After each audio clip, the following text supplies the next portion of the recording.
Hi everyone, here we've got Xiaomi Redmi Note 8T and let me show you how to set the camera timer on this device.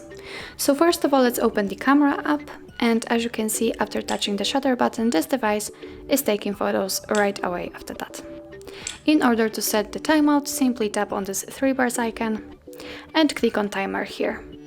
And we can change the options by tapping on it. Now we've got 3 seconds delay, 5 seconds delay, or the timer is turned off. So let me pick, for example, 5 seconds delay, and let's tap.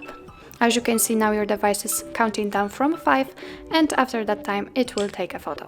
The same situation will be with the 3 seconds delay. Let me choose it. And as I said, but now it is counting down from 3. To turn off the timer, just go back to the settings and tap on the timer again until you'll see this icon. And as you can see, now this device is taking photos right after touching the shutter button.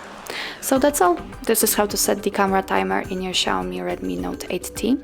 Thank you so much for watching. If you find that this video was helpful, please hit the subscribe button and leave the thumbs up.